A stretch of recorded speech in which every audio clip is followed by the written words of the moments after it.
Have you ever looked at your life and seen a perfect photograph? The kind you'd put in a beautiful, expensive frame? The smiles are bright, the colors are vibrant, and to anyone looking in, it seems flawless. That was Elena's life. A masterpiece hanging on the wall of her world. She believed it was real. She believed it was strong. But what happens when you look closer? When you see the tiny, almost invisible crack in the glass? That crack had a name. Her name was Chloe. Elena had built her world not with loud boasts, but with quiet hands and a loud heart.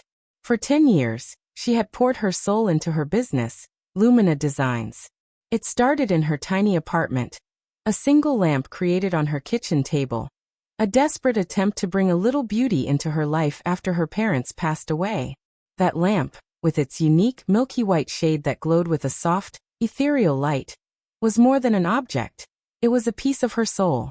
And people noticed. Orders trickled in, then flowed. Her small Etsy shop became a proper business. She rented a small studio, hired a couple of assistants. Lumina Designs became synonymous with quality, with artistry, with light. Her home was a reflection of her, cozy, warm, always filled with the scent of vanilla and fresh coffee. It was a sanctuary. And her friends were her chosen family. She was the anchor of the group. The one who remembered birthdays, who organized dinners, who held you when you cried and celebrated your victories as if they were her own. She had a quiet strength that people were drawn to, a genuine kindness that made you feel safe. And then there was Chloe. Chloe was the storm you couldn't look away from. Where Elena was a steady, warm flame, Chloe was a fireworks display. She blew into Elena's life at a gallery opening, a whirlwind of infectious laughter and dazzling confidence. She commanded a room without even trying. She was the friend who would convince you to dance in the rain, to take a spontaneous road trip, to order the most expensive thing on the menu just because. Live a little, Elena, she'd say, her eyes sparkling with a thrilling, dangerous light. And for Elena, who had always been the responsible one, the caretaker, Chloe's presence was like a drug. It was exhilarating. They became inseparable. Sisters, not by blood, but by choice. Chloe learned all the passcodes to Elena's life. The one for her front door, her phone, even the password to her private cloud drive where she kept her most precious design sketches. Elena shared everything with her. Her fears, her hopes, her deepest insecurities. During late-night wine-fueled conversations, Elena would talk about her biggest dream. A partnership with Hearth and Home, a giant in the home goods industry. It was the golden ticket, the thing that would secure her future, validate all her years of struggle. You're a genius, Elena, Chloe would gush, scrolling through Elena's digital portfolio. These designs, they're magic. Hearth and Home would be crazy not to take you. And Elena would feel a surge of gratitude. To have such a fierce, believing cheerleader in her corner felt like a superpower. The months leading up to the Hearth and Home presentation were a blur of intense work. Elena was perfecting her new Aura collection. The centerpiece was a floor lamp that was her masterpiece. Its shade was made from a proprietary resin formula she had developed herself. A secret mixture of compounds that made the light diffuse in a way that was both brilliant and gentle, like sunlight through morning mist. This formula was her crown jewel, locked away in a password-protected digital vault. She showed the chemical breakdown to Chloe once, in a moment of proud excitement. See, it's the catalyst that makes it stable. Without this exact temperature and mixture, the resin could cloud or yellow over time. Chloe had nodded, her eyes wide with what Elena thought was admiration. You're a chemist and an artist. It's incredible. But then, the first tiny crack appeared. It was a Tuesday 3 weeks before the big presentation. Elena was working late, finalizing her costings. She went to access her supplier list in her vault, and her password was rejected. A cold trickle of unease ran down her spine. She tried again, carefully typing each character. Access denied. She shook her head. It must be a system error, a glitch. She reset the password via her email, made a note to check for viruses later, and pushed the unsettling feeling aside. She was just stressed. It had to be that. The day of the presentation arrived. Elena dressed in her best professional suit, her portfolio case holding her physical sketches, her laptop loaded with her digital presentation. She felt a nervous excitement buzzing in her veins. This was it. The culmination of a decade of love and labor. The Hearth and Home headquarters were sleek and imposing. The conference room had a massive, polished table that reflected the sterile overhead lights. Ms. Davison, the head of acquisitions, sat with two colleagues, their faces polite but giving nothing away. Miss Petrova, Ms. Davison began. We've been looking forward to this. Your initial portfolio was quite impressive. Elena smiled, her nerves beginning to settle. This was her element. This was her work. She opened her laptop. Thank you, Ms. Davison. I'm so excited to show you the Aura collection. It represents a new direction in functional art. But Ms. Davison held up a hand, stopping her. A frown creased her brow. Miss Petrova, before you begin, we have to address a rather significant issue. She slid a tablet across the glossy table. On the screen was a beautifully rendered website for a company called Chroma Illuminations. The banner featured a familiar-looking floor lamp. No, not familiar. It was identical.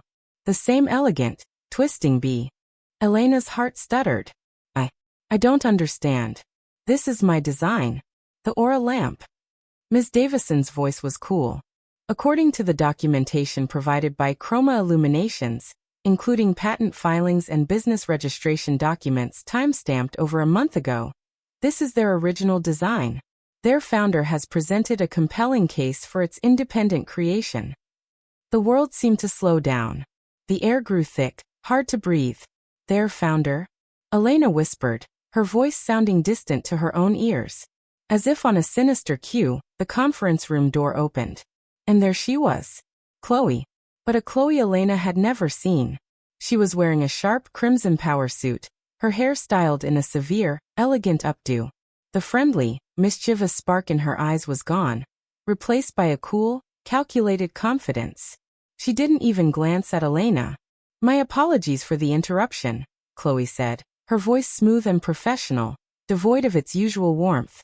I'm Chloe Maxwell, founder and CEO of Chroma Illuminations. I thought it was important I be here to clear up any confusion. Elena felt the floor drop out from under her. She gripped the edge of the table to steady herself. Chloe. The name came out as a strangled gasp. What is this? What are you doing? Chloe finally turned to her, and the look in her eyes was not one of friendship, but of pitying contempt. I'm protecting my intellectual property, Elena. It's a shame you felt the need to base your work on my early concepts. I thought we were friends. The betrayal was so absolute, so vicious. It was a physical pain in Elena's chest. She watched, paralyzed, as Chloe took control of the room. She connected her own laptop to the projector and began a presentation. It was Elena's presentation. Her words, her design philosophy, even the personal story about her mother's reading lamp that had inspired her to become a lighting designer. Chloe was telling her story, and in doing so, the same organic, leaf-like shape of the shade. She was erasing Elena from her own life. The executives listened, their expressions shifting from confusion to sympathy, for Chloe. They saw a poised, prepared businesswoman being harassed by a desperate copycat. Elena couldn't speak. The words were trapped in her throat, choked by the sheer scale of the deception. She gathered her things on trembling legs and stumbled out of the room. The sound of Chloe's confident voice following her into the hall. A soundtrack to her own destruction. She made it to her car before the tears came. Great, heaving sobs that shook her entire body. The rain started again, blurring the world outside the windshield, mirroring the shattered mess of her life inside. The photograph was ruined. The glass was smashed. And the face of the one who had swung the hammer was the one she had loved most. Her phone vibrated on the passenger seat. The screen lit up with Chloe's name. With a trembling hand, Elena answered. The corporate mask was gone. Chloe's voice was cold, blunt and brutal. Elena. Listen to me. Don't make this messy. You're a talented artisan, but you don't have the vision for the big leagues. I do. I took our little project and I made it real. You should be thanking me. Our project? Elena whispered, the tears still streaming down her face. Chloe laughed, a short, ugly sound. You didn't really think you could handle a deal like Hearth and Home on your own, did you? You're too soft. Too trusting. I improved your designs. I secured real funding. I did what you were too scared to do. I crossed the line, Elena. It's done. Accept it and move on. The line went dead. Silence. The only sound was the rhythmic swish of the windshield wipers and the pounding of Elena's own heart. The pain was a black hole, threatening to consume her. She felt anger, white-hot and terrifying. She felt a sadness so deep it felt bottomless. But then from the very depths of that despair, something. It wasn't loud. It wasn't fiery. It was cold. It was clear. It was solid. A resolve as hard and sharp and unbreakable as diamond. She looked at her reflection in the rearview mirror. Her eyes were red-rimmed and puffy, but within them, a new light was burning. A terrifyingly calm thought formed in her mind, pushing aside the chaos. Revenge. For some, it's a raging fire, loud and destructive, burning everything in its path. But for Elena, it would be different. Her revenge would be the quiet drip of water, the one that eventually wears away the strongest stone. It would be silent, patient, and precise. She would not scream. She would not confront. She would not give Chloe the satisfaction of seeing her break. No.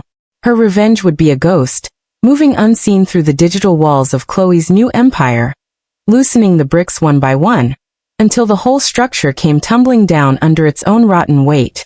The first phase was not about action but about understanding. Elena was a creator, not a destroyer. But she was also a problem solver. She had built a business from the ground up, and that required a sharp, strategic mind. She knew Chloe's greatest weakness wasn't a lack of intelligence. It was her overwhelming arrogance. Chloe believed she was the smartest person in any room. She believed she had executed the perfect crime. The idea that the quiet, kind, trusting Elena could be a threat would never even cross her mind. That arrogance would be her undoing. Elena started with a memory. A lazy Sunday afternoon, maybe a year ago. They were lounging on Elena's couch, surrounded by fabric swatches and design magazines. Chloe was complaining, as she often did, about her terrible memory for passwords. I have so many projects, so many accounts, she'd moaned, laughing. My brain is like a sieve. I just keep a list in the Notes app on my phone. I know, it's a security nightmare, but it's the only way I can function. At the time, Elena had shaken her head in mock disapproval. Chloe, anyone could get into your accounts. Now that casual confession was a potential key to the kingdom. Chloe was a creature of habit. If she had a system then, she almost certainly had it now. And in her arrogance, after her great victory, why would she change it? She felt untouchable. Elena knew Chloe's primary iCloud account username. It was the one they used for their shared photo album. The password was the mystery. She sat down at her home computer, the glow of the screen the only light in her dark studio. She began trying combinations. The name of Chloe's first dog, Buster. The street she grew up on, Maple. Her birthday. Nothing worked. She remembered Chloe's strange, enduring pride in her first car, a dilapidated Volkswagen Beetle she'd named Goldie. Elena tried Goldie_Beetle. Incorrect. She tried Goldie_1. Incorrect. She leaned back, closing her eyes, forcing herself to think. Chloe loved layers, inside jokes, things that had personal meaning. What was the license plate? Elena pictured the car, the faded yellow paint, the bumper stickers.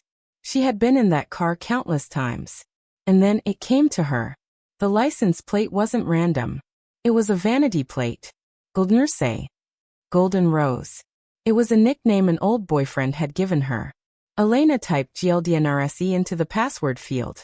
The screen flickered. The spinning wheel icon appeared. And then the interface changed. She was in. A jolt, equal parts exhilaration and sickness, shot through her. This was it. The first door had been opened. She navigated directly to the Notes app, her heart pounding a frantic rhythm against her ribs. And there it was. A note, right at the top, titled Simply Access. It was a digital goldmine. A list of usernames and passwords for everything. Her Chroma Illuminations business email, the website's administrative backend, the company's social media accounts, even the login for her new business bank account. Chloe's laziness and arrogance had handed Elena the master key to her entire kingdom. For a long moment, Elena sat in stunned silence, a wave of moral nausea washing over her. This was a profound violation. The old Elena, the one who believed in trust and kindness, would have closed the laptop and walked away, sickened by her own actions. But that Elena was gone. She had been left in the rain-soaked car, destroyed by the sound of Chloe's voice on the phone. The woman who remained was someone new, someone harder, someone with a core of ice. She remembered the look of triumph on Chloe's face. She remembered the sound of her own dreams being shredded. The nausea passed, replaced by a cold, focused determination. She became a ghost in the system. She didn't download files. She didn't change passwords. She simply observed. She learned the rhythm of chroma illuminations. She read Chloe's emails, the smug messages to investors, the cutthroat negotiations with manufacturers where she demanded cheaper materials to maximize her profit margin, the condescending emails to her small staff. She saw how Chloe was already planning to undermine another small designer she saw as potential competition. Chloe wasn't just a thief, she was a predator, and chroma was her weapon. Elena's plan began to form, not as a single explosion, but as a cascade of small, calculated misfortunes. A death by 1,000 tiny, precise cuts. She saw that Chloe had placed a massive, expensive order for a specific, high-grade LED component for the Aura lamp. This was a huge financial commitment. Using an encrypted, anonymous email service, Elena crafted a message to the component supplier. Posing as a nervous junior accountant at Chroma, she wrote asterisk, "Hi there, a quick question for our planning. Regarding invoice #KRO 2871 for the LED components, we may experience a slight cash flow delay. Can you confirm the latest possible payment date before it impacts our production schedule? Trying to manage expectations internally." Asterisk, it was innocent, polite, but it planted a seed of deep anxiety in the supplier's mind. Within hours, Chloe was on the phone, frustrated and angry, having to reassure a panicked supplier and being pressured for a hefty upfront payment, which immediately strained her operating capital. Elena ventured into the back end of the Chroma website. It was sleek, modern, and full of Chloe's boasting. Elena made tiny, surgical alterations. In the technical specifications for the Aura lamp, where it proudly stated energy efficiency class A++, she carefully deleted one single plus, changing it to A+. She then went into the metadata, the hidden text that search engines like Google use to rank websites, and made the same subtle change. To the casual visitor, it was meaningless. But in the hyper-competitive world of online SEO, that single plus symbol could mean the difference between appearing on the first page of search results or the fifth. It was a slow-acting poison, designed to gradually choke off Chroma's visibility. This involved Elena's true genius, the resin formula. Chloe had the design, but did she have the exact, perfected formula? The one Elena had spent 2 years tweaking and testing? The one that required a specific chemical catalyst, added at a precise 78 degrees Celsius temperature, to ensure the resin remained perfectly clear and stable for years? She combed through Chloe's emails with the manufacturer. Chloe had sourced a generic, off-the-shelf resin. It was cheaper. It was inferior. It lacked the proprietary stabilizer. This was her vulnerability. Elena went to her garage studio, her true sanctuary. But she wasn't there to create beauty. She was there to design a downfall. For weeks she worked, not on new lamps, but on a new resin mixture. She created a compound that, when poured and set, looked identical to her original, perfect formula. It passed every initial inspection: clarity, weight, light diffusion. It was a masterpiece of deception. But it had a hidden, timed flaw. After approximately 300 hours of use, just past the standard 90-day warranty that most retailers, including Hearth and Home, offered, the resin would begin to undergo a subtle chemical change. It wouldn't crack or melt. It would slowly, inexorably develop a faint, irreversible yellow tinge. It would become dull, ugly, a cheap imitation of its former self. She packaged this new, improved formula in a sleek, professional document, making it look like an updated version of her old lab notes. Then, using a complex digital trail that involved fake email accounts and a fictional online portfolio for a European materials engineer, she strategically leaked this document to Chloe. She knew Chloe's greed and her belief that she was always one step ahead would do the rest. She was right. Within 48 hours, she was reading the celebratory email from Chloe to her manufacturer. Incredible news!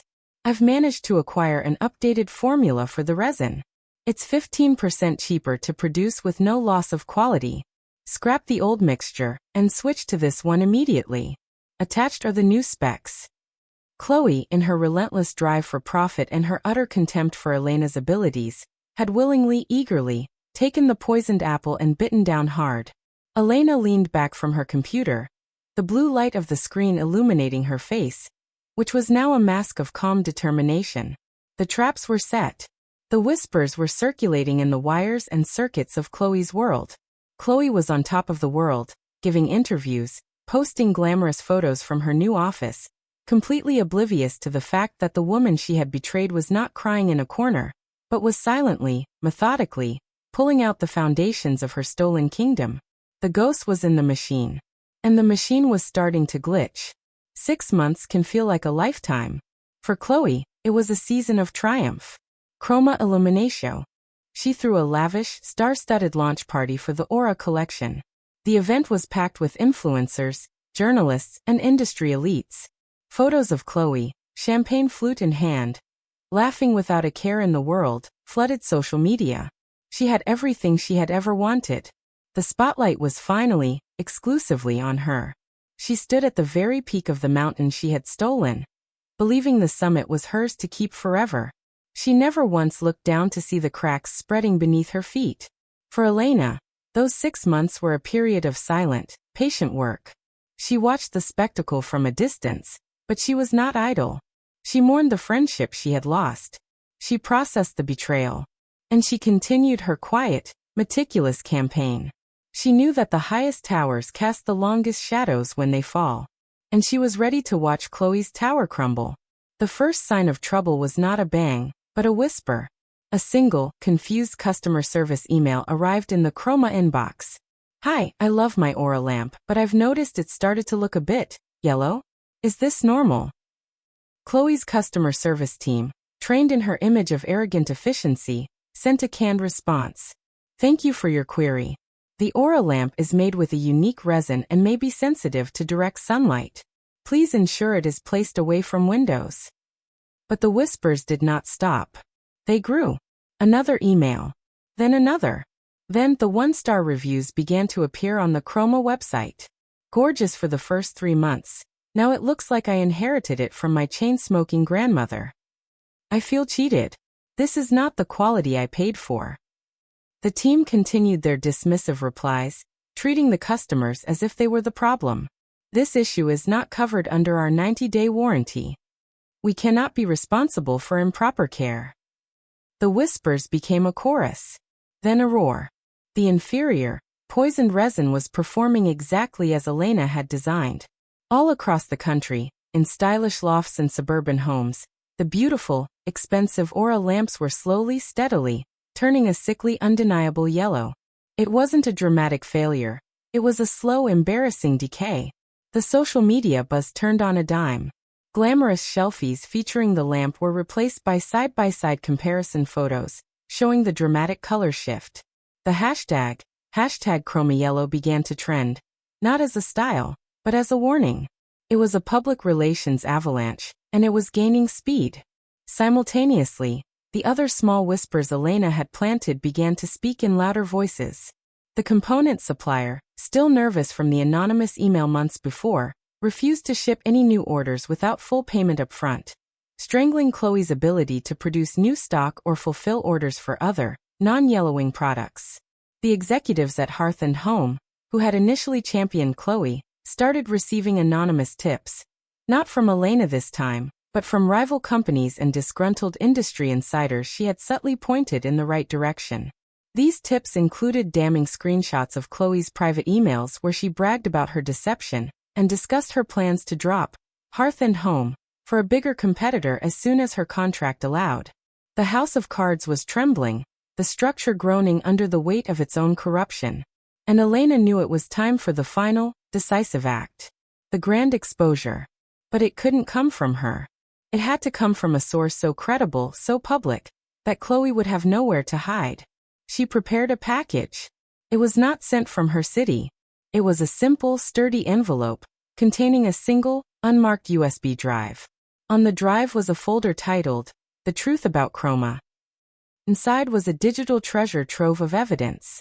Her original dated design sketches, scanned from her physical notebooks, showing the evolution of the Aura lamp over 2 years. High-resolution photos of her first prototypes, with metadata timestamps that predated Chroma by a mile. Pages from her lab notebook showing the genuine, stable resin formula, with handwritten notes in the margins. And the most damning evidence of all, audio files. In the final months of their friendship, a vague, unshakable unease had settled in Elena's gut. She never intended to use it, but a deep-seated instinct for self-preservation had made her open the voice memo app on her phone during a few key conversations. The audio was crystal clear. There was Chloe's voice, sweet and manipulative. "Just let me see the supplier list, Lena. I can help you negotiate. What are friends for?" And another, more pointed. "This formula is everything. It's the heart of the business. You should really back it up somewhere safe. What if your computer crashes?" She didn't send this package to the news. She didn't send it to Hearth and Home. She sent one single copy, by secure, untraceable courier, to the person whose reputation was now publicly, and expensively, tied to the Aura collection. Isabella Rossi, the world-renowned celebrity interior designer who had just signed an exclusive deal to be the public face of Chroma Illuminations. The result was not just an explosion, it was an extinction-level event. Isabella Rossi was not just famous, she was revered. She had built her 40-year career on integrity and impeccable taste. To be associated with a fraud was her worst nightmare. She did not send a lawyer's letter. She did not issue a quiet press release. She went nuclear. She posted a raw, emotional, 10-minute video to her 15 million Instagram followers. In it, she sat in her famously elegant living room, but her face was streaked with tears of fury and humiliation. "I have been betrayed," she began, her voice shaking with a power that captivated the world. "I put my name, my life's work, on a product that was built on a lie crafted by a con artist named Chloe Maxwell." She held up printouts of Elena's sketches. She played a short, devastating clip of the audio, Chloe's voice slick with deceit. "The true artist, the true visionary, is a woman named Elena Petrova. Her work was stolen. Her trust was shattered. And I was used as a pawn to legitimize this theft." She looked directly into the camera, her eyes blazing. "As of this moment, I am severing all ties with Chroma Illuminations. I am donating every cent I was paid to charities supporting artists. And I beg you, my followers, to seek out the work of the true creator. Support Elena. Expose the thief." The internet broke. The story exploded out of the design world and into the mainstream news. Hearth and Home immediately and very publicly terminated their contract, announcing a full recall of all Aura lamps and launching a lawsuit against Chloe for fraud.